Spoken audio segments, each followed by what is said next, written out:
Choisir ses priorités, c'est pas juste une affaire de to-do list. Puis si tu fais partie de ceux qui se sentent toujours occupés mais rarement alignés, qui ont l'impression d'en faire beaucoup sans arriver aux résultats qu'ils veulent, cet épisode-là est pour toi.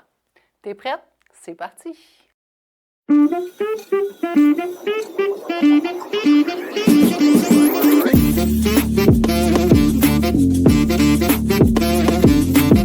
Salut, je suis Stéphanie Dontigny. Bienvenue dans le podcast Ose être entrepreneur épanoui où on parle d'alignement, de mindset, de qualité de vie parce que tu n'as pas à choisir entre réussir et t'épanouir.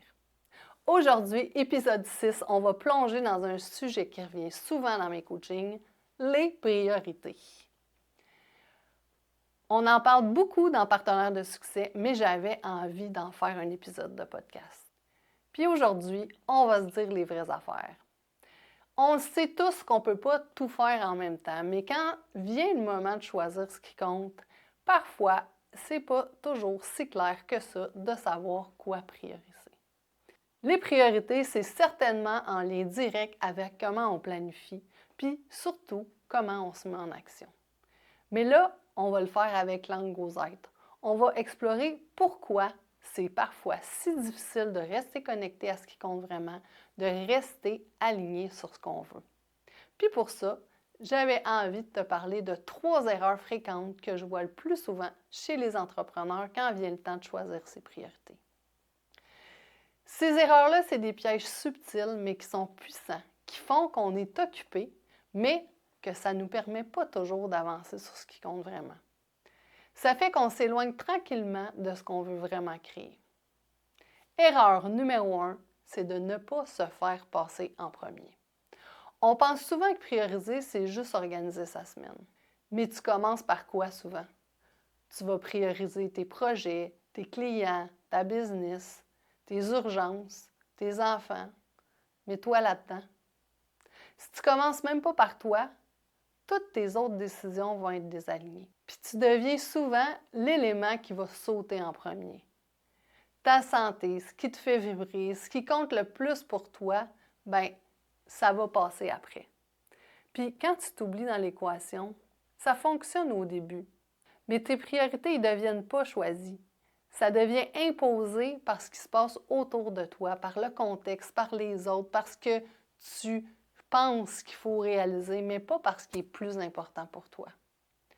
Ce que je te propose, c'est de commencer chaque semaine en te demandant qu'est-ce que j'ai envie de vivre, de ressentir, de protéger, qui est important pour moi cette semaine. Pas juste du temps pour produire, du temps pour te garder aligné, centré, solide sur des choses que tu aimes. Parce que sinon, tu vas finir par vider ton énergie au lieu de la nourrir. Erreur numéro 2, mettre trop de temps dans ta business puis pas assez sur ta business.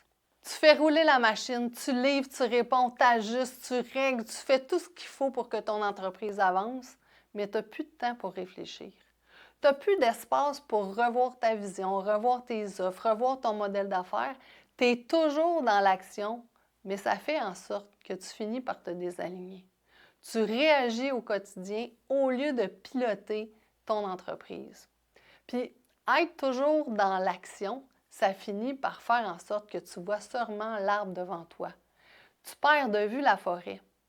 Puis c'est là que tu continues d'avancer, tu dépenses ton énergie, mais tu ne sais même plus dans quelle direction tu t'en vas, puis ça se peut qu'elle ne soit plus alignée pantoute avec ce que tu veux réaliser. Tu prends des décisions qui font en sorte que tu n'as pas une vue d'ensemble, puis tu avances vers un mur que tu ne vois même pas venir parfois. Ce que je te propose, c'est chaque semaine, bloque un moment pour travailler sur ta business. Pas pour rattraper du retard, pas pour prendre de l'avance, mais pour réfléchir à l'orientation que tu veux donner, à l'orientation que tu donnes, puis t'assurer que ce que tu fais est vraiment encore en lien avec ce que tu veux créer. Ça peut, au début, être juste 30 minutes parce que je sais que des fois, c'est difficile de bloquer du temps, mais ce temps-là, il vaut de l'or. Puis tu vas voir, quand on commence à faire ça, on commence à prendre de plus en plus de temps parce qu'on se rend compte que ça ramène de l'efficacité. Parce que quand on fait ça, ça fait en sorte que quand on pose des actions, on pose les bonnes, puis on avance vraiment vers où on veut avancer, puis on enlève toutes les choses qui sont des extras qui, en réalité, sont plus nécessaires. L'erreur numéro 3, confondre l'urgent avec l'important. Une urgence, c'est une chose qu'on n'aurait pas pu prévoir, qui va demander une intervention qui est immédiate. Par exemple, ça peut être un dégât d'eau, un enfant malade, un équipement qui brise, un incendie. Là, on n'a pas le choix d'agir tout de suite. Le hic, c'est que dans notre quotidien d'entrepreneur, on se crée souvent des urgences qui n'en sont pas vraiment. Une notification, un courriel, un client qui t'écrit, quelqu'un qui t'appelle, une demande de quelqu'un d'autre, c'est comme si tout d'un coup, ça devient un feu à éteindre, mais quand tu y réfléchis, souvent, ce n'est pas un feu à éteindre pour toi. Puis c'est tentant de dire, ben, je vais juste régler ça, là, puis je ferai le reste après, mais souvent, le reste, c'est souvent ce qui est le plus important pour toi et tu finis par le mettre de côté parce que toutes ces urgences-là se multiplient, puis tu fais en sorte que tu n'as plus de temps pour faire ce qui est important pour toi. Puis tu arrives au bout de la semaine, tu es épuisé, mais tu n'as pas eu l'impression d'avancer. Ce que je te propose ici, c'est planifie ta semaine avant de te mettre en action. Puis mets l'accent d'abord sur ce qui est important pour toi. Tu peux commencer par identifier une priorité qui n'est pas urgente, mais qui est stratégique, importante pour toi et engage-toi à la faire, à passer du temps, pas juste d'y mettre du temps si tu as le temps. Puis surtout, demande-toi, quand tu vas être dans le feu de l'action, puis qu'il arrive quelque chose, est-ce que c'est vraiment une urgence? Puis si oui, est-ce que c'est vraiment toi qui dois intervenir ou est-ce que tu peux déléguer, automatiser ou prévenir pour pouvoir avoir du temps à mettre sur les choses qui sont les plus importantes pour toi? L'autre truc par rapport à ça, c'est qu'il y a des urgences qui se planifient.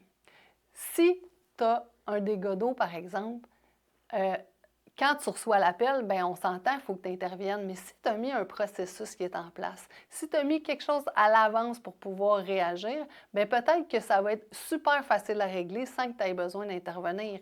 Par exemple, tu appelles tel plombier ou tu appelles telle personne quand ça arrive et là, tu prévois tout ce qui est des urgences prévisibles. Ça fait en sorte que tu te libères du temps, tu te libères de l'espace pour tes vraies priorités.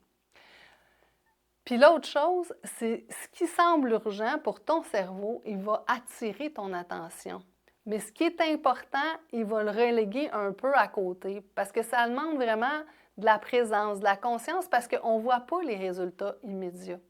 Fait que si tu ne planifies pas ce qui est important, bien, il peut facilement finir par disparaître.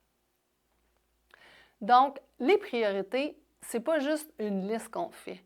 C'est plus une façon de choisir ce qui est important pour toi dans ta vie, comment tu veux vivre, ce que tu veux créer. Puis rappelle-toi que chaque fois que tu dis oui à quelque chose qui n'est pas aligné avec ce que tu veux vraiment, bien, tu dis non à autre chose qui est important pour toi. Alors cette semaine, demande-toi, est-ce que tes priorités sont choisies avec de la clarté ou tu les fais par défaut?